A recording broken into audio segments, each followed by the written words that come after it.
Welcome back to Gruber Motor Company. I'm Pete Gruber. I'm Mark Schaffner. Good morning to welcome to the Gruber Morning Show.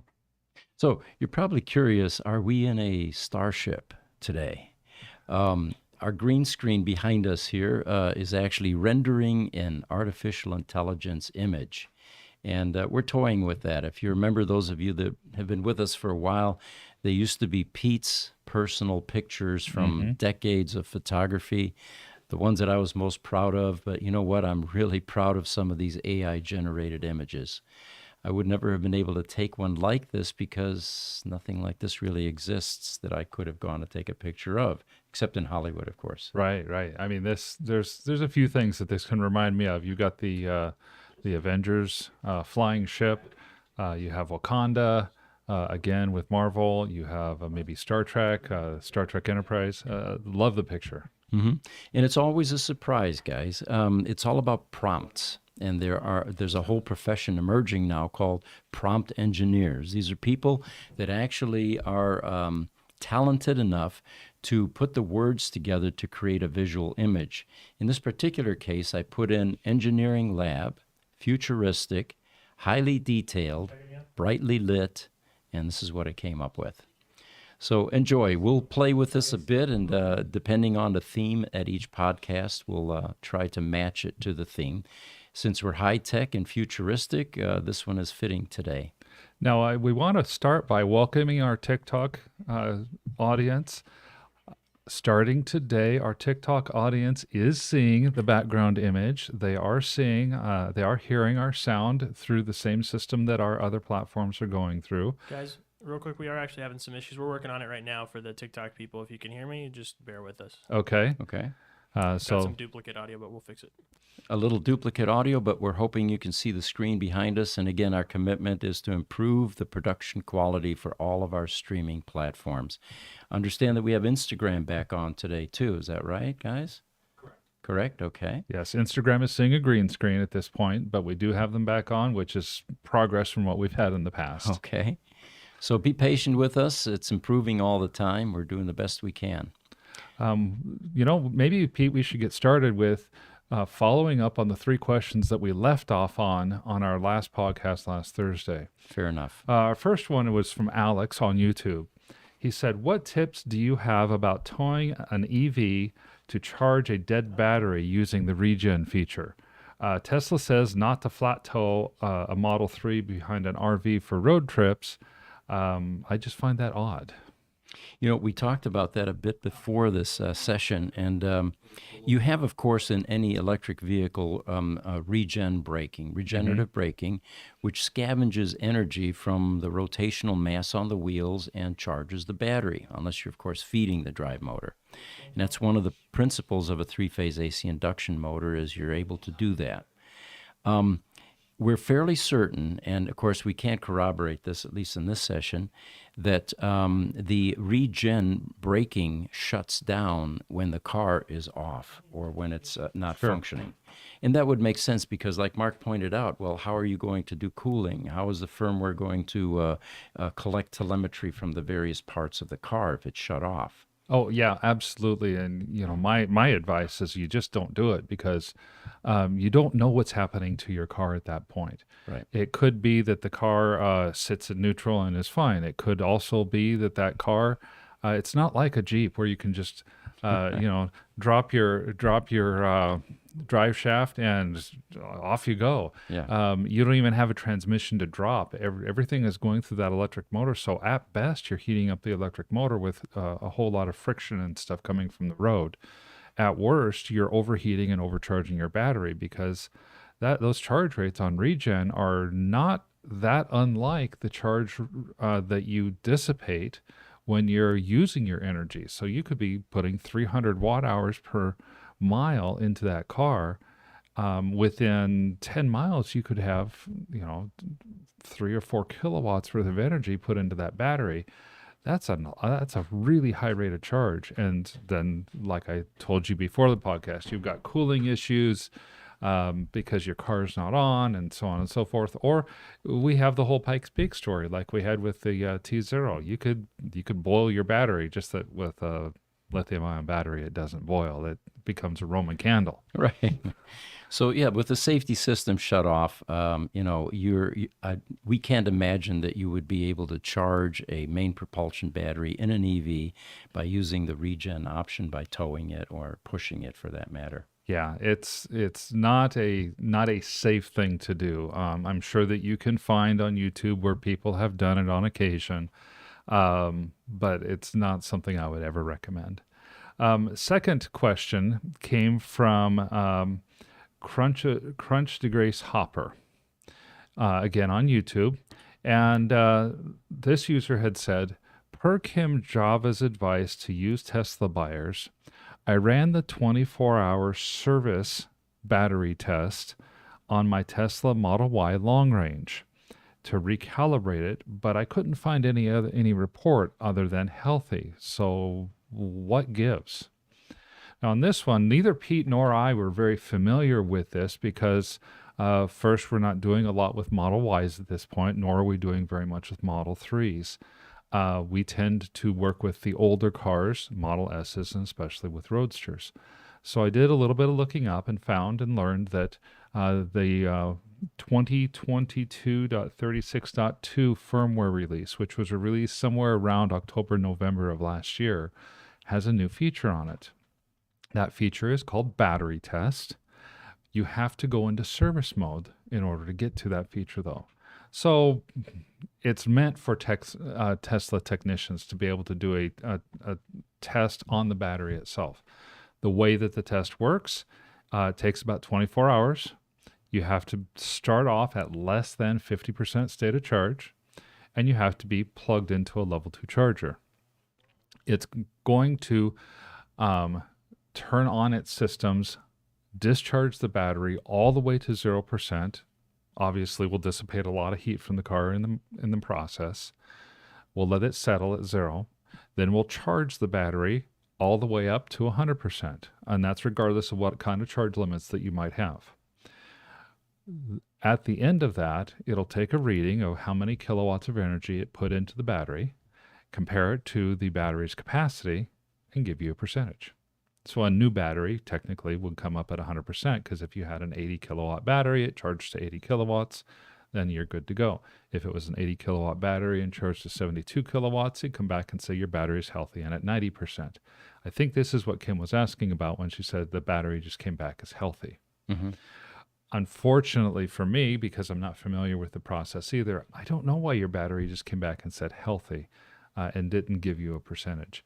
I think this is an intriguing piece of technology, and for those Model Y and Model 3 and Model S owners that have the latest software, I could see this being akin to the CAC values that have become really popular on the Roadster batteries as a way to demonstrate the health of your battery when you go to sell your car. Sure. And let's explain that for a moment. In the Roadster world, when people were selling Tesla Roadsters, they would take great pictures and they would tell you what it charged to in standard mode, which is about 80% charge, 83% or so. And finally, people began to realize there is another metric that's available in the Tesla Roadster through the password-protected portal that used to only be available to Tesla service technicians. Mm-hmm. I digress for a moment here. In 2014 or so, we finally decided, enough. The owners own their cars. The Tesla service centers can get into this. Why can't an owner? And of course, the concern back then was, well, what if they do something to break it? Well, there's nothing you can do to break the Roadster, if you get into that password-protected area. Right. In that area, there is a parameter called calculated amp-hour capacity, which is an algorithm that collects data about your battery use. It's slightly affected by charging techniques and all that, but in general, it is a metric that is derived that will give you a numerical component. And usually a successful or a good battery in a Tesla Roadster is in the neighborhood of 150 CAC, even as high as 155. They were 157, 158 when they were new, down to even 100 into the teens, 117, 115, 110. It doesn't necessarily, if you go lower than that, mean that your battery is quickly going to die, because we have customers that are at the 100 units Sure. CAC range, or even slightly below, but they're still, they're still able to charge. So anyway, that's the calculated amp hour capacity, or the CAC value, in a Roadster. And I find it humorous that these days the other auctions that are selling Roadsters are checking with us. We have a newsletter that tells you how to derive your CAC, including that secret password that you need in order to access the previously unavailable portions of a Tesla Roadster. And they're now posting those, and people are becoming quite savvy that this is an important metric to consider when you're buying a Tesla Roadster.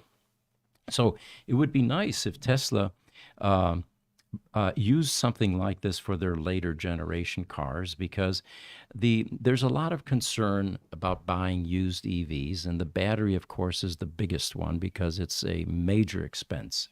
As we've said many times, in an ICE engine, you distribute your costs in that vehicle across a number of components. The engine, for example, the transmission, so in an EV, you have a couple of main things: drivetrain and battery, and those are the big ones. And a battery could cost you $22,000 for a $30,000 car. It would be nice if Tesla made available a quality metric that you could extract from your battery prior to making a used EV purchase. Yes, by all means it could. And I think that this tool is something that's going to get us a step closer to that, possibly a big step closer to that. While I don't think it's going to necessarily be quite the technical detail of what a CAC would give, it's certainly a good start. Sure. So we have one other question that we got that we had not answered on Thursday. And this particular question, which came from Supercat on YouTube, is it safe to trickle charge an older 2012 to 2016 Model S to 100% every once in a while? When we say trickle charge, I'm assuming this is not an external trickle into the battery, which is something that we do at the service level in order to recover brick battery packs. When we're talking about trickle charging, I'm assuming that this is a normal charge process using level 1, level 2 chargers, or even a supercharger. Well, and I think the reference in this case would be that they're using a 110 volt charger plugged into a wall outlet, charging at 15 amps. Okay. Once in a while is fine. It's like everything in life. It's about moderation, is it not? Yes, it is, by all means. And of the charging methods for your older Tesla, occasionally plugging in that 110 cord and letting it go for its 12 to 24 hours to charge is actually probably kind of good for that battery. It helps to the battery to come up to a state of charge without having to encounter the heat. Mm-hmm. So in my experience, having driven a 2012 for a long time, I liked doing that on occasion. It, of all things, it seemed to bump up my range by a mile or two for a couple of weeks. Mm-hmm. It looks like we've got a bunch of questions streaming in here. By the way, for those of you that are joining us every session now, watch Rich Rebuild's channel. He contacted us, and he introduced himself, and his name is George. So George, if you don't mind, we'll refer to you as George from now on. He says good morning. And by the way, thank you for giving us some contact information for Rich. I reached out to him this morning, and we're excited about getting Rich Benoit on our podcast. We have a lot in common that we can talk about. By all means. Real quick, guys, I'm going to turn on the AC. It's a little warm. Let me know if you hear it through the headphones, though, or through the mics. All right. Okay, All right, we'll do that. And George, don't worry. We will at least occasionally refer to your username, which is Watch Rich Rebuild's channel. I know you did that on purpose. Good morning, though. I'm glad to have you here. And by the way, the AC, it's getting 100. We're into triple digits in Phoenix now, and we're doing the best we can to stay cool. So, yeah 85. 85 all right. Well, already. it's all these lights are heating us up. I'm not hearing too much noise. I hear a little bit of a hum. If any of our users are unable to hear us, I think we're going to be okay, Jesse. I think we'll be fine.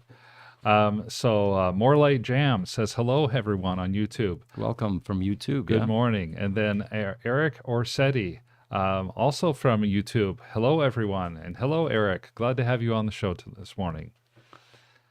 TEPCO Cycle Repair on YouTube asks, wonder if you guys can work on Energica batteries. Good morning from TEPCO Cycle Repair. I'm unfamiliar with that brand, but you know, the simple answer is we're not able to take any other types of brands other than Tesla at this point. We're just buried with it. Early in 2014, when we didn't have as much Tesla business, we used to repair lots of EVs, from the Chevys to the Ford Fusions to the even the hybrids like the Priuses. These days, we're very busy with just taking care of Tesla Roadsters and then trying to squeeze in the later platform cars, which also need some help from time to time. By all means, and the Model S's are starting to tick up, and we're trying to figure out ways to work through our list on that as well. You know, TEPCO, right? Cycle Repair did say later, Energica is the bike manufacturer for the Moto e-bikes in MotoGP. Oh, very cool. Okay. So that is very cool. I don't know that we are able to take that on as of yet, though. On TikTok, Panopticon asks us, can you recommend a shop in Los Angeles? You know, we could ask this constantly about other shops like ours. What we're going to do, and we bounced this around a bit more this morning, I think it makes sense for us to create a list of shops that we're aware of that can work on EVs. There are going to be some caveats, though. Yeah. These are not endorsements. I think you phrased it properly. Yeah, we're not gonna be in partnership with these shops. These are just gonna be places that we are aware of that exist. So we really don't have any guarantees or warranties about them. But the EV marketplace is still so new that I think it makes a lot of sense for us to put together a list like that, because we do become kind of a clearinghouse of that information. And this list, of course, will be from our customer feedback. So again, that's the primary caveat. We're not in partnership. We have not reviewed their service procedures, but endorsements and testimonials from customers is probably a good measurement as to whether these shops are real or not. So look for that on our website. We'll be bringing something like that online here fairly soon. And for those of you that can't come to Phoenix, Arizona to have us work our magic, we'll give you some other options, hopefully in your territory. On YouTube, EV Fan says, interesting. Never heard of Energica. I'm looking forward to Amprius, the Sandy Monroe visited recently. Yeah, so are we. There's so many new battery technologies emerging that have fascinating specifications. And, of course, the rush to find applications for them will begin to eventually migrate into some of these other types of products. By all means. Daniel Hull on YouTube has asked us, Electra with QNX AI for battery management. Is that an option? I don't know myself. Yeah. If we're saying that battery management can be done with AI, that's probably a correct statement. Yeah. If it's already being done, if you think about it. You know? Yeah, if it's already being done to a certain extent. That's one that I'm going to ask if Richard can kind of save that off so that we can research it, and we'll try to get back on that one on Thursday and see what else we can find about that. There's so much interesting information that comes from you guys who are listening to the podcast. And it looks like TikTok, Panopticon says, service mode is awesome. So apparently he's used it. And yeah, we'd love to get more information on that as well. And we're just happy that our TikTok audience is able to see the production quality has improved. Better sound, better backdrop, and we're going to continue to improve that for you guys. Yes, by all means. On YouTube, Niles from the Bion Danish Genome Institute is here. Good morning. He says, could you expand on why you think the sodium battery density will eventually equal lithium battery density? Sodium ions are much larger than lithium ions, so density should be lower. No? You know, Niles, you would be the one that would understand this and have a good handle on this. I did not realize that the ions are larger, physically larger, you know. Well, I know that with lithium being the third lightest element after hydrogen and helium, that its ions are in chemical structure the smallest of all of the ions of the metal salts, of which lithium and sodium are two of them. I am not versed enough yet in chemistry and the engineering side to be able to truly understand all of that at the level that Niles probably does. He does make a good point. At the same time, I'm not going to discount the idea that we may have other technologies or blended technologies that could end up with higher energy density. One of the things that I read this week was that there are some researchers that have found ways to potentially put silicone in as the anode instead of graphite, and there is close to 10 times the energy density with silicone. It may be that it's the other elements and not just the sodium or lithium that make it possible to have higher energy densities, where perhaps the lithium-based electrolyte doesn't work where a sodium-based electrolyte would. And so while the ions are larger on sodium, meaning lower energy density, the other materials maybe will compensate for that, and the net result will be higher energy density. Of course, we have a number of conflicting, issues with batteries. We're trying to get them safer and at the same time more energy dense, and sometimes that's a difficult challenge. Oh, that's a huge challenge. So, so having said all of that, I will admit though, I'm not a chemist. I'm not an engineer by trade. But it's fun watching it evolve, isn't it? It's so fun. It's Yeah. fun reading about it. It's fun learning about it. Instagram, Ian Caldwell. Welcome back, Ian.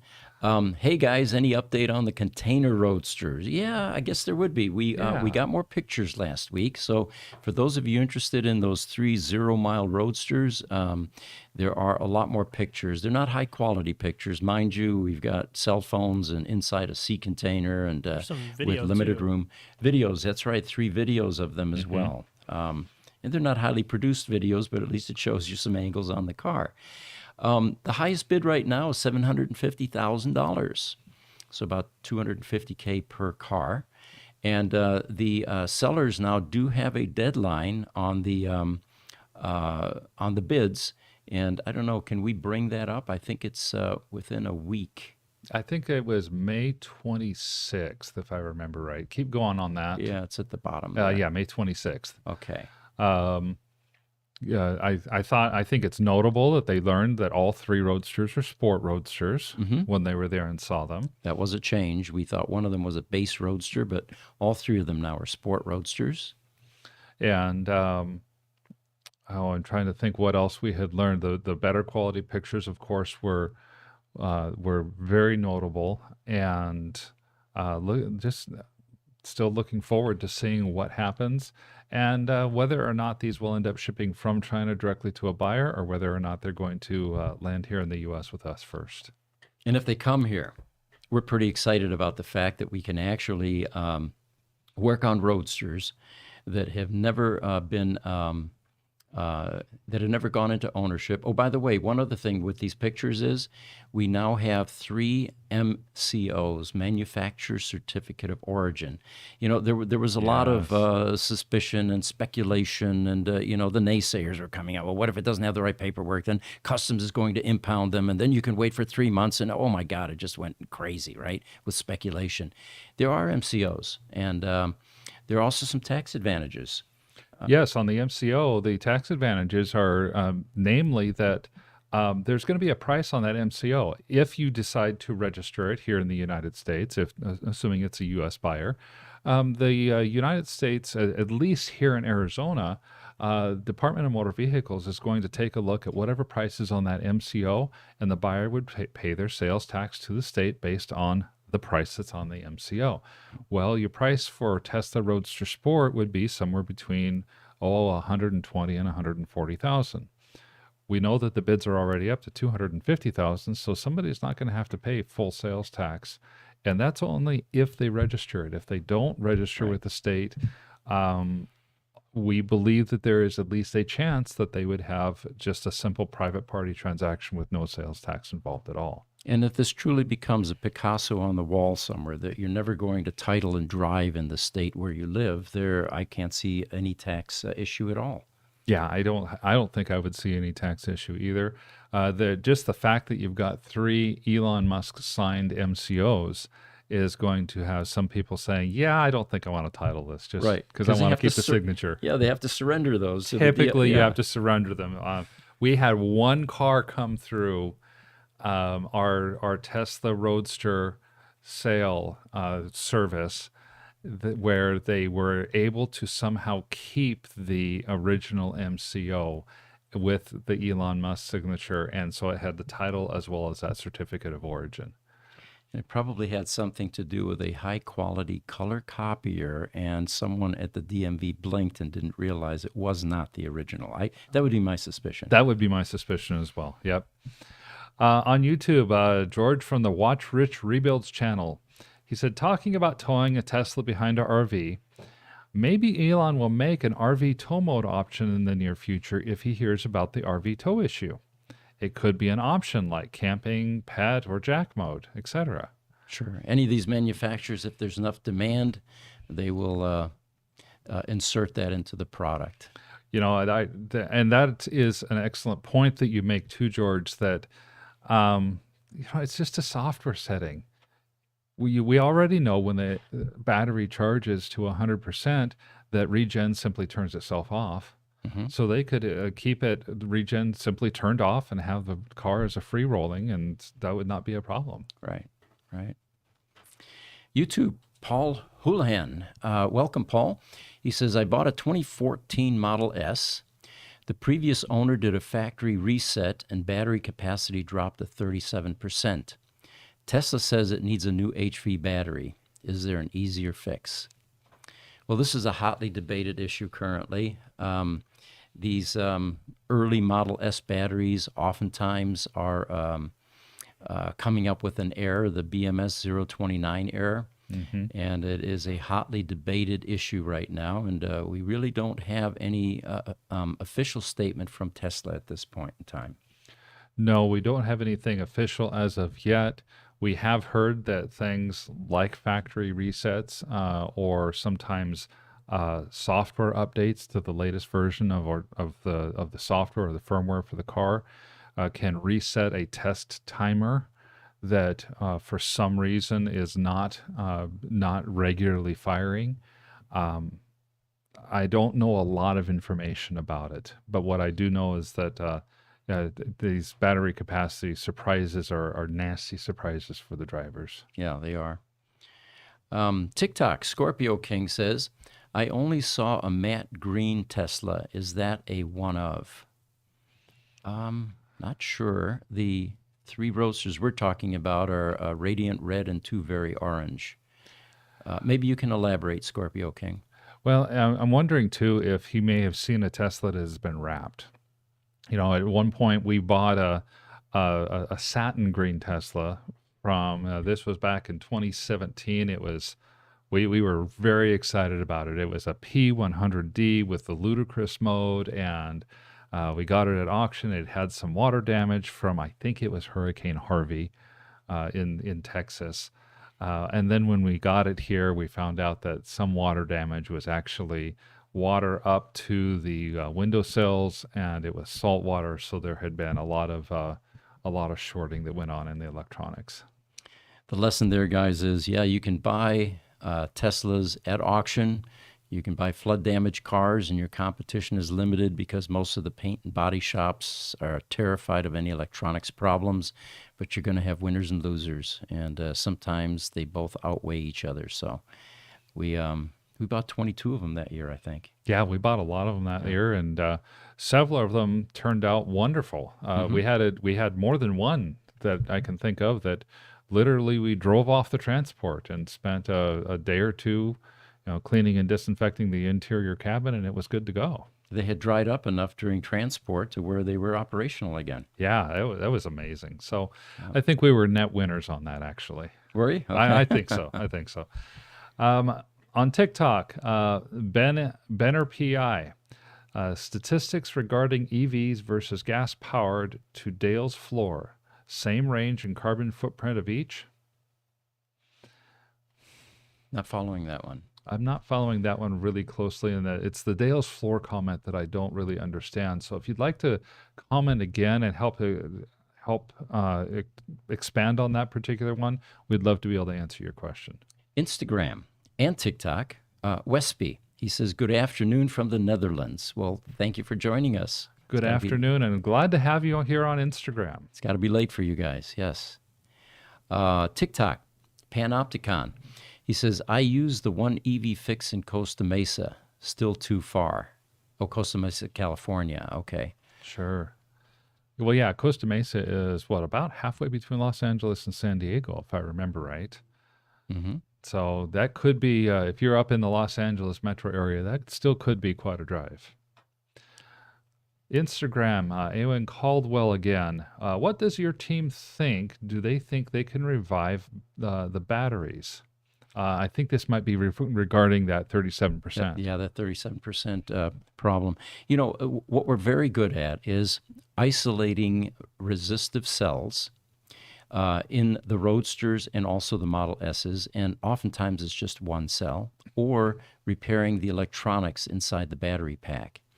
I think in order to determine what's going on with that car, we would need to run some diagnostics on it, and unfortunately, we don't have a remote method of doing that. Mm-hmm. But yes, there's a very good chance that we can repair that battery. We do that all the time, actually.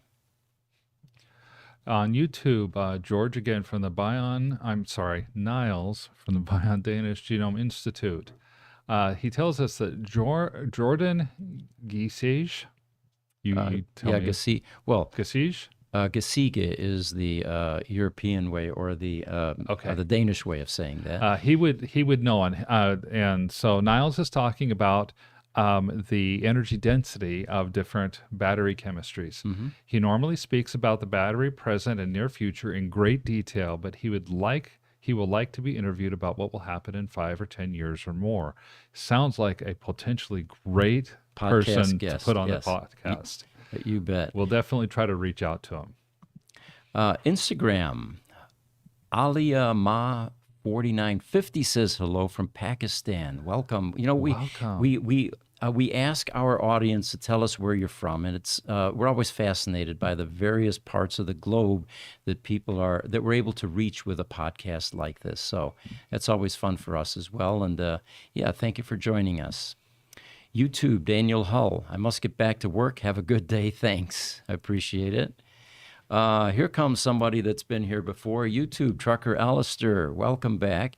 He says, good morning, guys. Today, greetings from Alabama. Did you guys place bets on me today? Wonder who won. Well, we probably have some news items we should go through. Yes. On Twitter, yesterday, actually, there was a picture of a bunch of Tesla Roadsters sitting out behind a service facility, and it didn't say which one it was, but we surmise that it might be California based on some of the buildings. But the suspicion was that, my God, look at all these parts Roadsters. And I just wanted to go on record again that Tesla does store vehicles outside at times. It doesn't mean that they are defunct vehicles, out-of-commission vehicles, parts vehicles. It just means that they're waiting for some, service resolution. Of course, Roadster owners would typically prefer to have their cars left inside because a Roadster is not exactly waterproof. The charge port door doesn't like getting water in it, and the HVAC controller underneath the hood vanes. But the posting was taken down within about a half an hour or so after being posted. They had referenced us and said, well, you guys should check out Gruber Motor Company. And it was taken down, so I suspect that it was probably an incorrect posting. But the point here being is just because you see the cars out and back of a service center doesn't mean that they're available for sale, being parted out. They're probably customer cars being repaired. The ones that are being parted out, and I freely admit that Tesla does buy Tesla Roadsters for parts. Mm-hmm. They usually will have a bunch of things missing: fenders, front clips, tops. Wheels, tires, that type of thing. So these particular ones were way too much intact to be parts cars. So YouTube, here we go. He is correcting us on the pronunciation of the gentleman that he gave us a name for. Yes, and, so it's going to be Jordan Giesige. Giesige, okay. Geesegee. Well, Niles, we're going to look him up. And yeah, that would definitely be a wonderful podcast guest, somebody that is thinking about the future. Thank you. Trucker Alistair again on YouTube. He says the Fully Charged podcast released a video of an EV plane, similar looking to a Spitfire and P-51 Mustang. It broke the speed record for EV planes with 345 miles an hour. That is incredible. That is, I've heard it's only recently that there were batteries that were energy dense enough to be able to run a plane with. Mhm. I'm gonna have to look up that video. That sounds really fascinating. Instagram, Ian Caldwell asks, with our contacts at Tesla, have you heard anything regarding the new Tesla Roadster? Tesla's really quiet about that. And it's, I don't know whether that's good news or bad news. I don't know. I tend to think the early announcement was put out to help drum up support, drive sales of the Model 3, keep interest high in Tesla, not necessarily meant as here's our hard deadline, we're going to do this and it's done. But also, I think that there were a lot of good intentions behind. We're going to put a Roadster out there and it's going to be in 2022 or 2023. And now the lack of hearing anything doesn't mean they're not working on it. I think it just means that they realize that this is not quite as easy as they thought it would be. I think you're right. It's easy to assume that something nefarious might be going on, but it's all well-intentioned. Yeah. I think they miscalculated, the time that they could get this product out. And after all, it is a niche car, and look at the strong demand for their mainstream vehicles. That's Cybertruck. There are over yeah. 1 million people waiting for that. And then, of course, the semis. Remember, this is going to make a huge difference on the planet. So, there are times when Tesla overcommits and underdelivers, and I would say this new Roadster is definitely one of those. I think so, but I mean, if you do the math, I know at one point, this is a few years ago, you had a conversation with Elon, and he told you at the time about the old Roadster that, repairs and stuff like that, it just didn't move the needle a whole lot. And you can kind of use that logic here as well. You're going to have what in effect is almost like a supercar. You're going to sell several thousand of this supercar, but that doesn't even hold a candle to the 1.5 million Cybertrucks that you may be able to get 50 to 60% of the revenue that you're getting for your Roadster out of a single Cybertruck. And when they start production on this new Tesla Roadster in earnest, you'll begin to see leaks occurring. Like with the Cybertruck, when they bought the Italian Giga presses, you're going to see some clandestine pictures being taken of a vehicle out on a test track with some camouflage wrapping on it. And if you're not seeing that, it's not that the process for developing the car has halted, it's just that it's not on the forefront at this point. Yeah, and I think that's what's happening as well. YouTube, Herbert Booter, welcome. He says, morning, guys. Greetings from Düsseldorf. And that is a U with an umlaut at the top. That's why it's Ü. If it was, in the German language, you have to pronounce every letter, consonant and vowel in only one way. And the only time you can deviate is if it has two little dots above it, which is called an umlaut. Okay. So there are two ways to say U or Ü. And this is the E version for Düsseldorf, which is a wonderful city in Germany. He says, thanks for changing time so we can participate from Europe more conveniently. Well, thank you for joining us, Herbert. Thank you very much for joining us. By the way, Herbert, tomorrow at the Tesla Roadster podcast, or the roundtable as we call it, we have a very special guest that is very important in the Roadster community. He is the godfather of the Open Vehicle Management System, or OVMS. His name is Mark Webb-Johnson in China. You probably all know him anyway.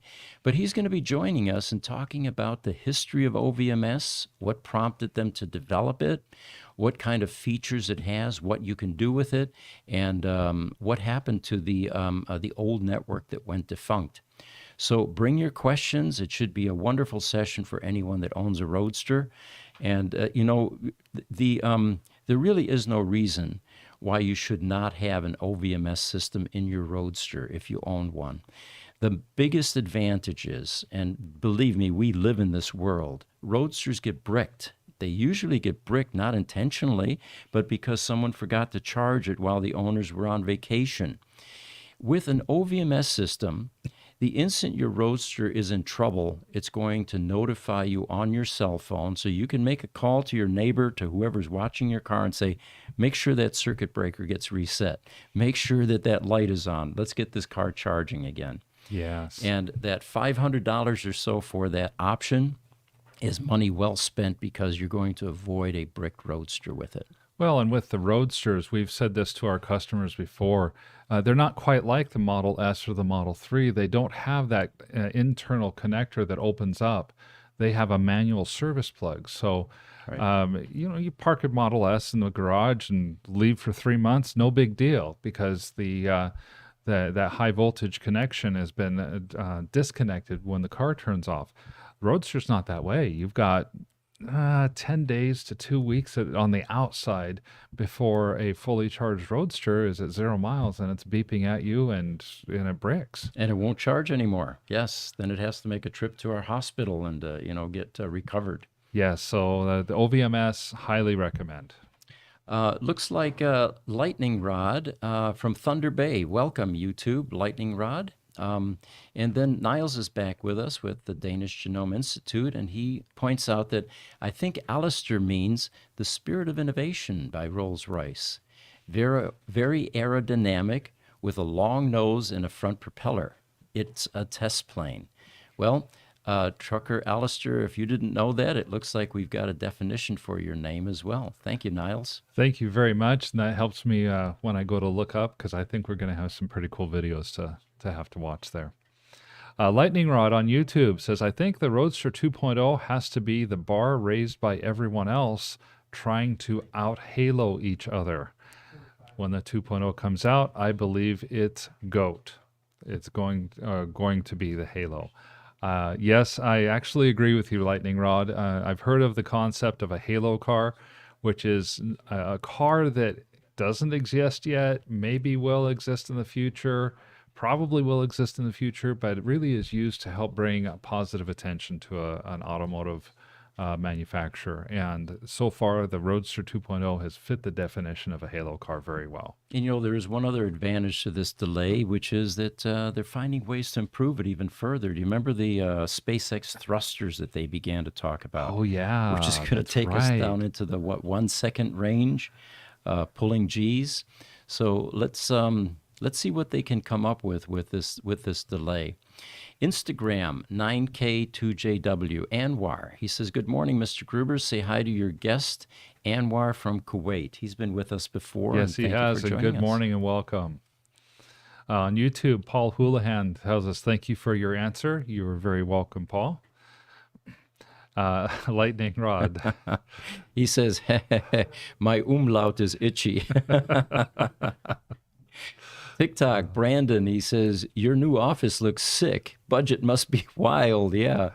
For just a quick explanation for those of you that came in later, our backdrop now has been shifting from Pete's personal photography for decades to AI. We're actually learning how to do particular prompts that create these masterpieces. So this one has a futuristic electronic lab look, which is consistent with what we do. And the fact that TikTok can see it now. Yeah. We've had some, thanks to Jesse and the team back there, we've had some really, really wonderful improvements to the TikTok experience, which has allowed us to get back onto Instagram as well. TikTok, Panopticon says, how do you know when the coolant needs to be replaced? There's a color metric that can be applied to that. Generally, in a Tesla, the coolant is not as sensitive to aging as it is in an ICE car. Remember, in an ICE car, you have extreme heat, above the boiling point of water oftentimes.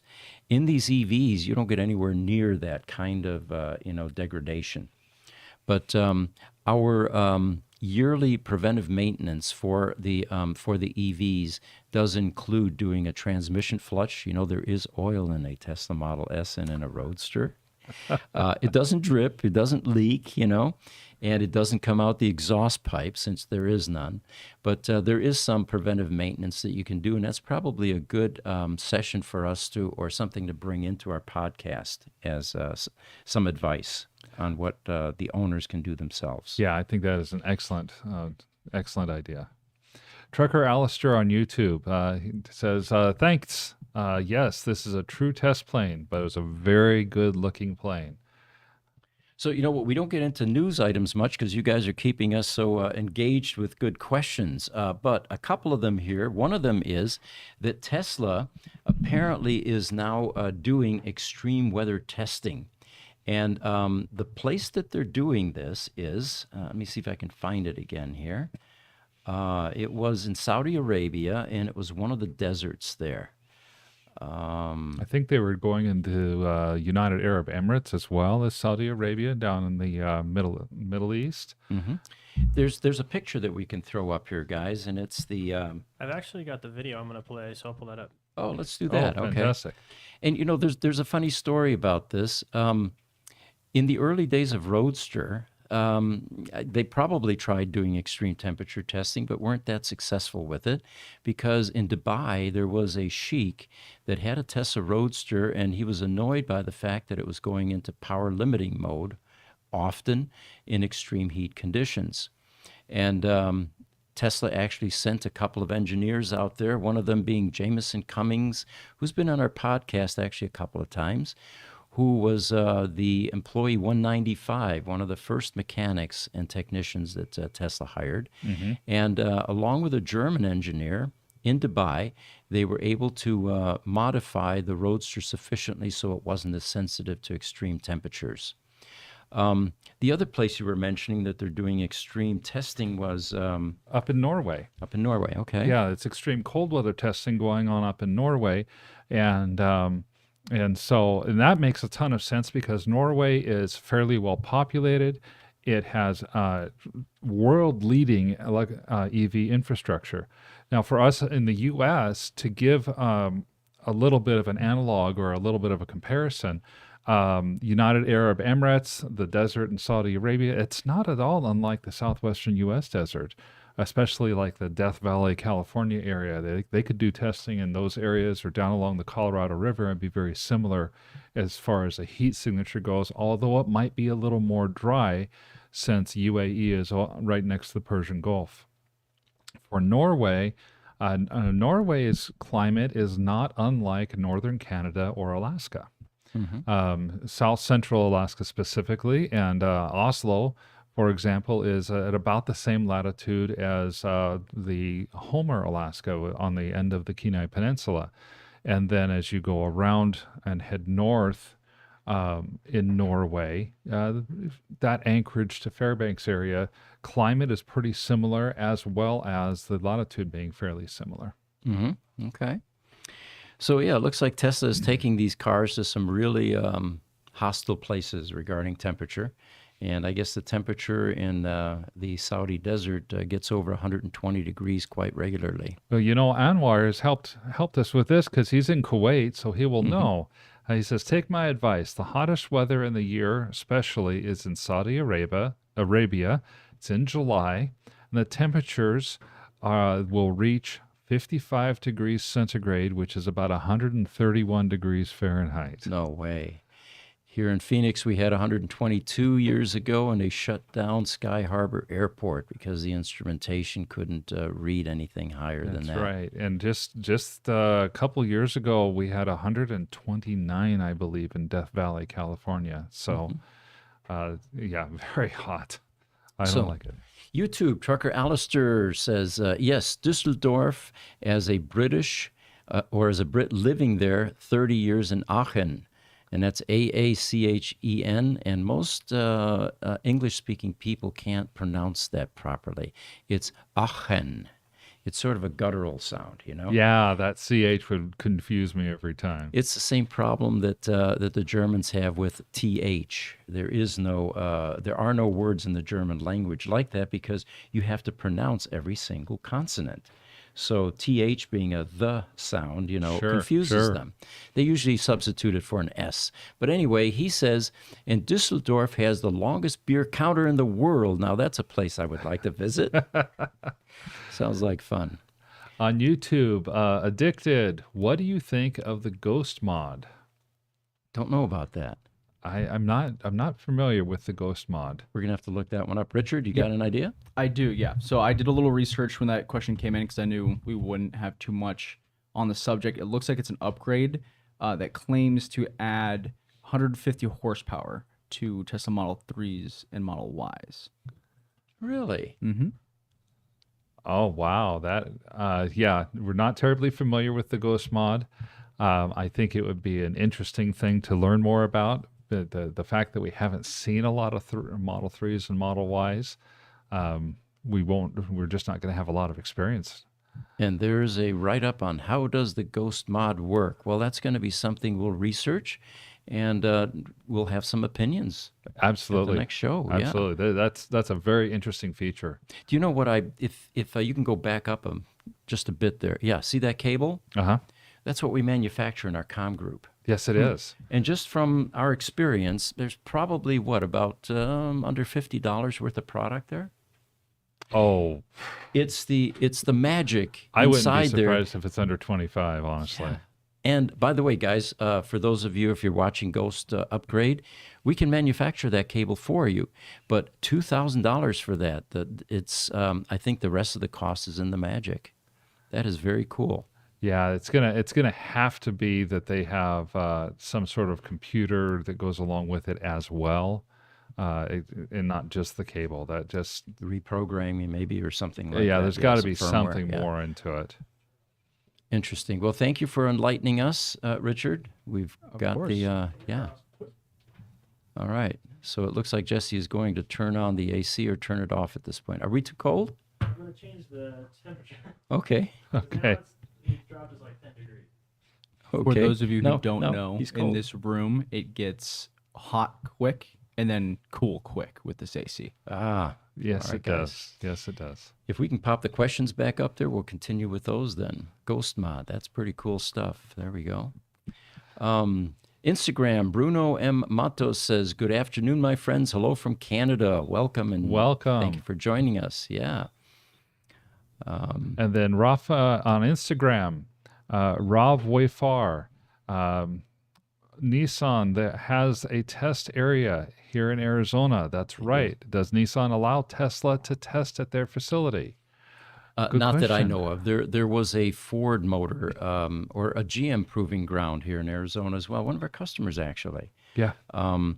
Yeah, and they're usually very secretive. A friend of mine, a photographer, used to go up to there and try to take spy pictures of what they were testing. And, you can sell those. Right. Yeah.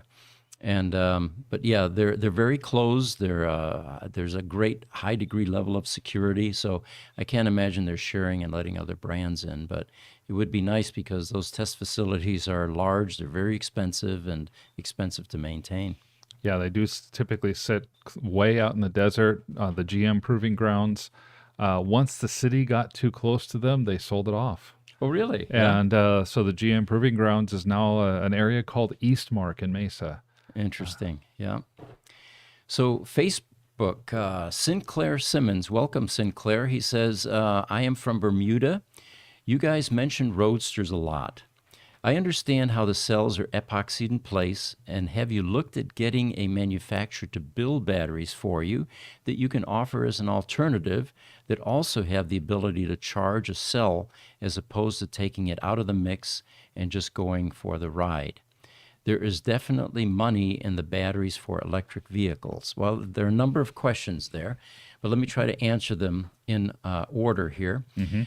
Yes, we have done an autopsy on the Tesla Roadster cells, and there is no effective, elegant way to remove cells because of the amount of thermal potting compound, which is a very hard epoxy that encapsulates not just the cells, but the cooling jackets that are right next to it. So, for example, people have said, why don't you just drill out the cell, knock it out, replace it? First of all, it's not necessary. When you lose a resistive cell, 1 out of 7,000, the car never realizes one went MIA. So we just simply leave it in place and snip it out of circuit. Have we explored alternatives to recreating these batteries? Now, bear in mind, you have 7,000 18650 cells. So you look at the cost of those cells and multiply that out on a spreadsheet. Then you have dies and molds that you have to create in order to make the clamshells and the bonding plates. Then you have the labor that's involved to mount all of those batteries with an ultrasonic welder, which by itself is a $50,000 to $100,000 piece of equipment. And if you automate it or make it robotic, then it gets into the hundreds of thousands of dollars. For a customer base where there are 2,000 of us left with Tesla Roadsters. The final ingredient here is Tesla charges $30,000 for this replacement battery pack. We've put it in a spreadsheet.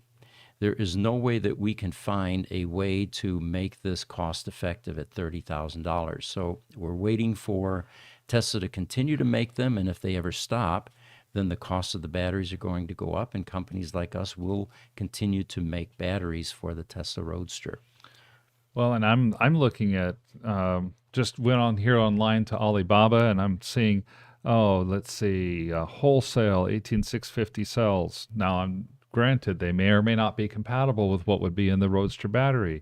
They're running anywhere from just under $2 a piece to as much as $5 a cell.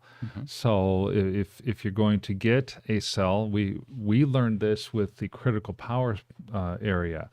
If you're going to get a battery, you need to match the manufacturer when possible.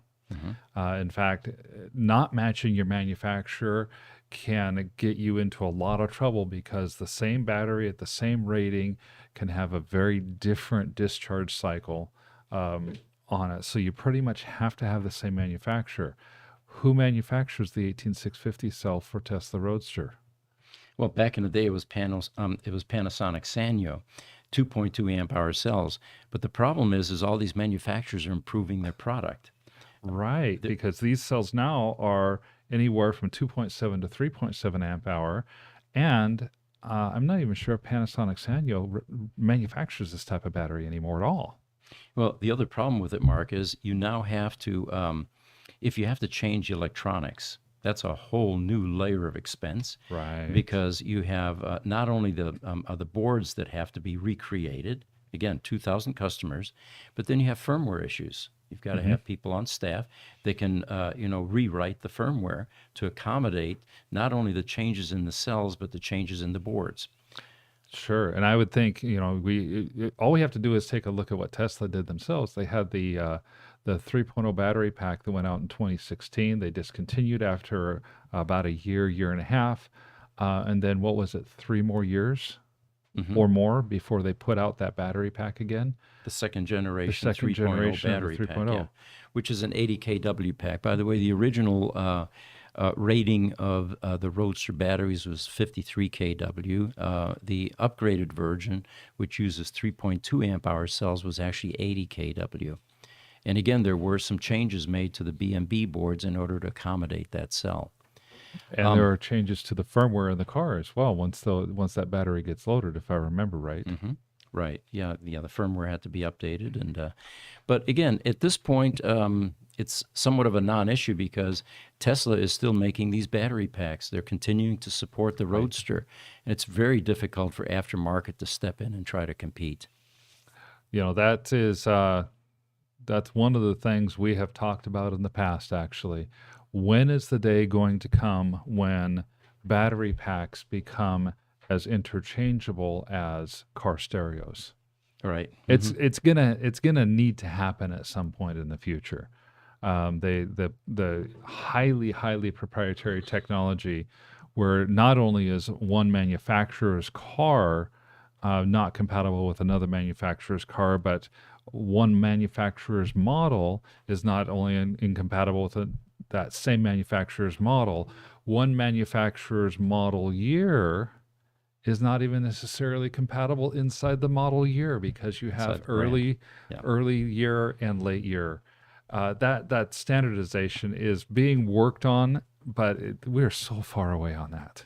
Well, it's lack of standardization, and which brings me actually to another topic, which is within the next day or two, we're going to be releasing a video on our YouTube channel, and the topic is swappable batteries. Pete, Battery swaps, yeah. real quick before you dive into the swapping, just want to let you know we're at an hour and 5 minutes. I'm going to start letting you guys know when we're at an hour and 15, and then we can take 5 to 15 to wrap up. Okay. We've been extending these sessions from 1 hour to a bit more because the engagement is great and we've got a lot of good questions, and your time is our time. That's right. So Richard's been working on a great video on the battery swapping, and do you want to tell us a little bit about it? Well, I have a little bit of an update. Okay. Just before I came down here, I went ahead and hit export. So the first final version of it is ready for viewing. So we'll have that done. But yeah, we basically we go into the advantages and disadvantages of battery swapping, who's in that field and who's staying away from it. Yeah, it's an interesting video. It's good content, and I think it's educational too. It's primarily about Neo, or we go in kind of all different companies, or We go into a lot of different companies. We go back into the history of it, because battery swaps started in Israel in 2007, right? I had no idea about that. And they actually sold cars. Renault sold cars that the purpose was to operate solely based off of the battery swapping.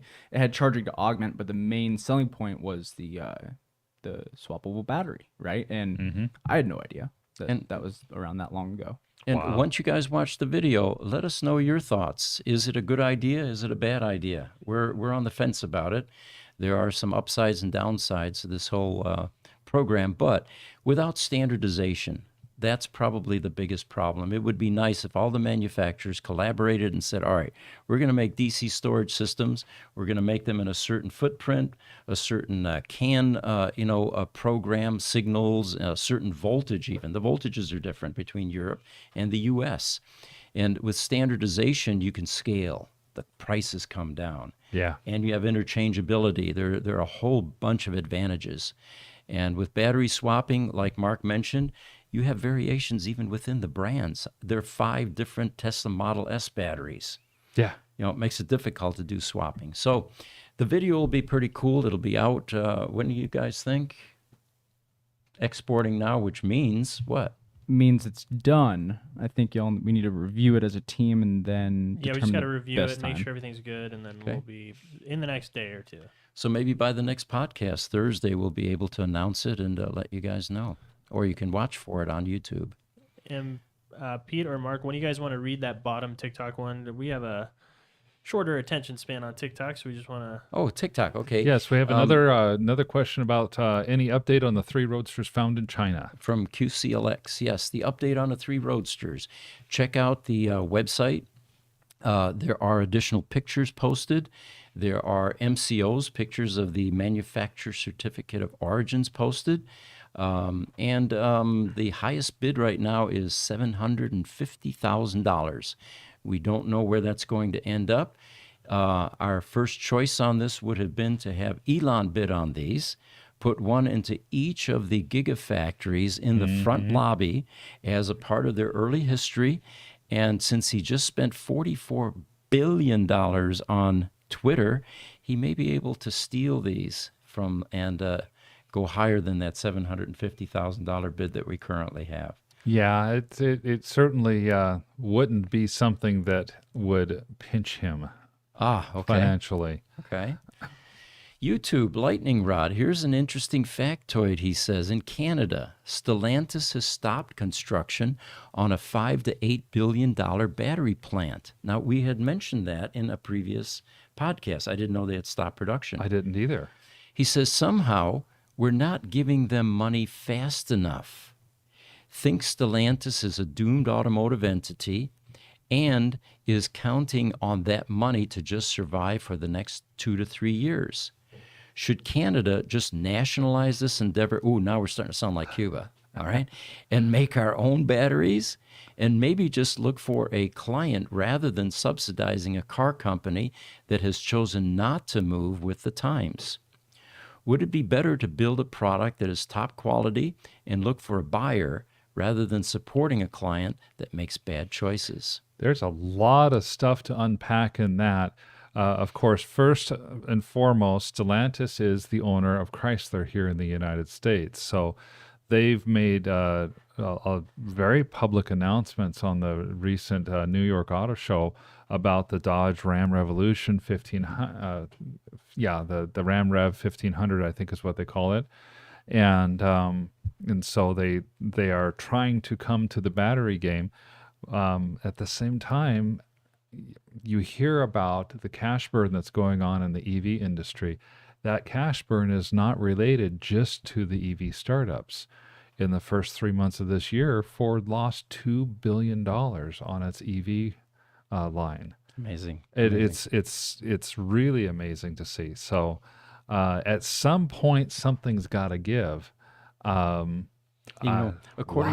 According to 60 Minutes, a couple of weeks ago, I think it was, Stellantis is also investing in the lithium mine in California. Oh, that's right. What's the name of that lake? I had it on the top of my... It was the Salton Sea. The Salton Sea, correct, yes. Apparently, there's some thermal activity there. They've been pumping sludge up, collecting enough heat to justify a geothermal plant. And it turns out that this sludge has high concentrations of lithium. So rather than just simply dump it back down into the ground after they're done extracting heat, they're now going to secondarily extract lithium. And Stellantis was a large investor, according to 60 Minutes, in that project. So it looks like we're going to have to unpack a lot of this for the next sessions. This is another one that Lightning Rod will come back to you with an update when we get going on Thursday. I think that's three updates that we're going to owe people. Let's see. Instagram, Bruno M. Matos, he says, I wish Gruber Motors would open in Canada. You know, for those of you that have been that are coming in new, we get this question all the time. Where are some other places that you can get your EV fixed other than the manufacturers? We're going to start posting those on our website based on customer testimonials. There's some caveats there. We're not in partnership with these companies, but they're companies that we're aware of, we're made aware of, and we'll be able to extract testimonials and continue to support them on our website if the testimonials are good. Yes, by all means. And then on Instagram, Rhyme Bull Hobble. Hello, he says. Welcome. And one of our own, Doug Platten, is watching as well. And good morning, Doug. Glad that you joined us this morning. Yeah, Doug. Are you coming in Friday? I've got some work for you. He also said that we have a great show. Oh, well, So thank you, Doug. Thank you very much. So it looks like Tesla's going to be lowering prices at the superchargers in Europe. And the percentage here is 10% to 20%. The only exception is Spain, where prices are being cut by as much as 25%.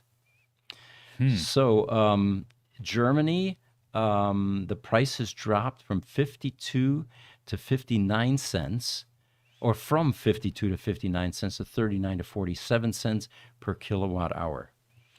So it looks like Tesla is staying with that tradition or recent tradition of doing some price cutting. Yeah, by all means, I think it's going to be good for the customers. Tesla, you would think that they have a captive market, but they don't necessarily, because there is competition out there, both in Europe and here in the States. And if somebody decides that they don't want to pay the extra for the supercharger, they can always go to a non-Tesla charging station. We have here in the United States, Electrify America, for example, and they charge here in Arizona, depending if you're a member or not, you can pay as little as 27 cents a kilowatt hour. Hmm. We have a picture to throw up here, guys. It's the Spark Charge picture. And it was actually one of our employees that made us aware that one of our customers was asking whether this is a good idea and whether he should buy some of these and get into the mobile charging service. We did a little bit of research. Apparently, this company only leases this method to AAA at this point.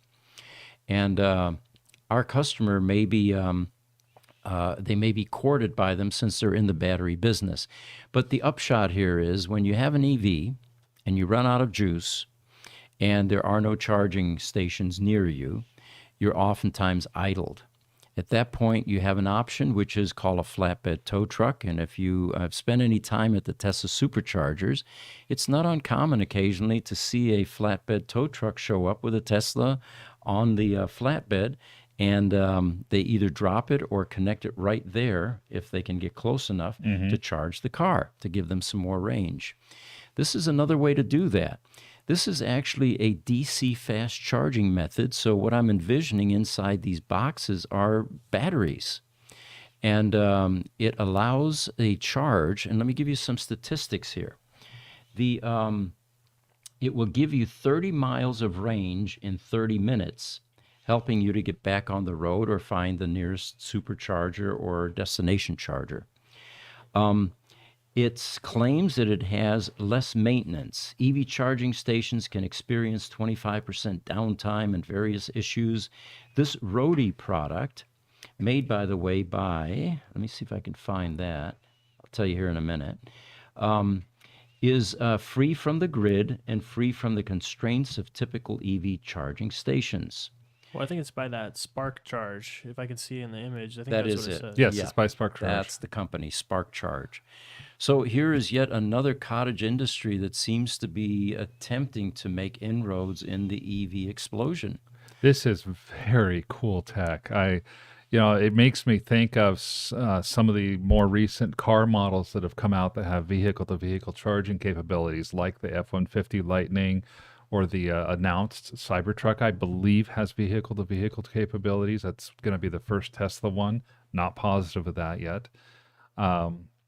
Dodge, Stellantis, they've announced that they intend on having that as well. These guys also have, and this is the Roadie portable that we saw up on the screen, and they also have the Roadie version 3 charger. That Roadie version 3 charger can put out 100 kilowatts an hour of charge, which is better than a Gen 1 supercharger. Amazing. And in that case, they can charge, it's going to be, they can do about 70 kilowatts of energy total as well off of that particular charger. And it's basically a great big battery pack sitting in the back of a cargo van. There's Cool. the version 3. Ah, there we go. Yeah, there we go. You know, the picture that we had earlier, you saw handles, and there were 3 of them stacked high, and they showed a young man carrying this over to the car. These things have to be heavy. They have to be very terribly heavy. And he probably didn't carry all 3 at once. But a truck-mounted version of this makes much more sense. Of course, the vehicle or the van, AAA van, would now have to get close enough to the disabled vehicle, but that shouldn't be too hard. And I suppose they would even have extension cords for that if they're heavy enough. Oh, I totally think so as well. I love the tech. I think it's going to be something that will be a niche market, especially right now, where as an EV driver, most of us have at least some level of range anxiety. You're always afraid of getting below, 20% or 25% when you could go all the way to 0% in some cases. We had this happen once, by the way, when we were driving our Kia Soul. We went to 0% and then went to 2 dashes. And we were, and my wife called me and said, "I don't know what to do." I said, "Is it still driving?" Yes. Well, there's a Fry's a half a mile ahead of you. Go to the Blink charger. And it worked. And it worked. It worked. Okay. We were very lucky. She and family members went to the Blink charger, plugged it in, went over to the Starbucks and had a cup of coffee, and came back and had 15 miles on it. Now, the same, I have to mention this, is not true with an ICE vehicle, because I remember my wife calling me one morning and saying, I'm in the van, I'm on my way to work, and the oil light is on. What should I do? And I said, you pull over immediately. But I'm in traffic. I said, it doesn't matter. Yeah. That engine is about to seize. You need to get over in the right lane and stop driving the car. I was on the phone with a customer. 5 minutes later, I get done. I call her back. She calls me, actually. And she says, I just pulled into the mall and it won't drive anymore. Oh, So anyway, we had a seized engine. yeah. So you can do that with an EV, but you can't do it with an ICE vehicle. When the Definitely oil light not. comes on, you have to pull over.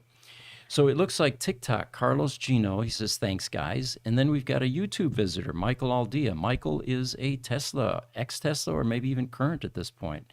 Welcome back, Michael. He says, I think fast charging is just going to get faster and will make swapping batteries from an ownership standpoint unnecessary. I couldn't agree with you more, Michael. Right now we already have 350 kilowatt charging. That's kind of the third generation of charging. The fourth generation is going to be up around 600 kilowatts at 800 volts. Why would you want to swap a battery when you know that you can get your battery from 20 to 80% in like 7 minutes? I agree. And Michael, by the way, thank you. I got a hold of Yehu this morning. He had recommended a podcast guest. That would, Yes. yeah. And as soon as I get done with the podcast, we're going to continue the conversation. For any of you that have guests that you feel will contribute to the type of content that we're presenting, have expertise in a certain area, just like Niles did earlier, we would love to insert them in our podcast. And we were kind of joking, eventually we'll become like a Johnny Carson show, where we'll have guests coming through every That's right. 15 minutes or so. Then we take a commercial break and the next guest comes on, right? That's exactly right. All right, guys, just so you know, we're Yeah. at 1 hour and 20 minutes. All right. Okay. But thank you, Michael. Appreciate it. YouTube Addicted says, Gruber Motors should open in California. There are more Teslas in this state than any other. I fully agree. There are a lot of Teslas there. And on Instagram, the Philly Juicer says, always love the show. Thank you. Oh, I'm sorry. Michael updated us. It is ex-Tesla currently. Michael, Tesla needs you. Actually, Michael was the original Tesla Roadster battery technician. And I pointed this out in the last podcast.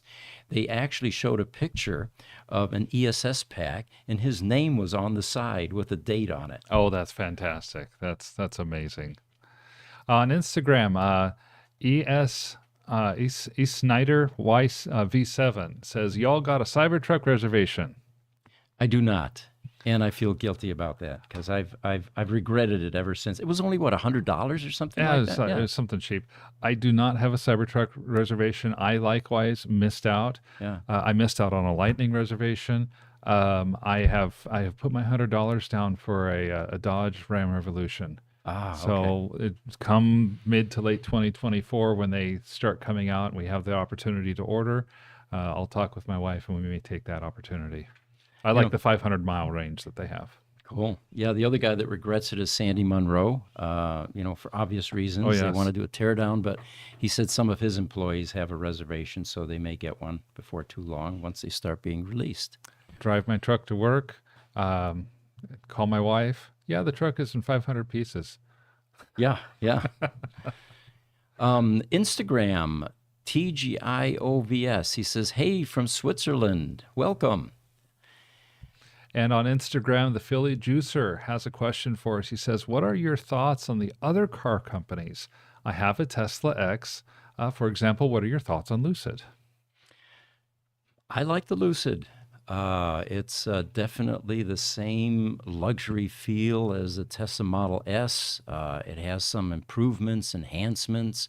The coolest part about that car is if you see one on the road, that band of light that crosses the front of that yeah. car, it's hard to miss that car if you know what you're looking for. It absolutely. And because Lucid's here in Arizona, I'm sure that they, that's why we have some more deliveries here in Arizona for them as well, and they're beautiful cars. I saw one parked at a restaurant and just took the time to look inside, and it's just such a beautiful, beautiful car.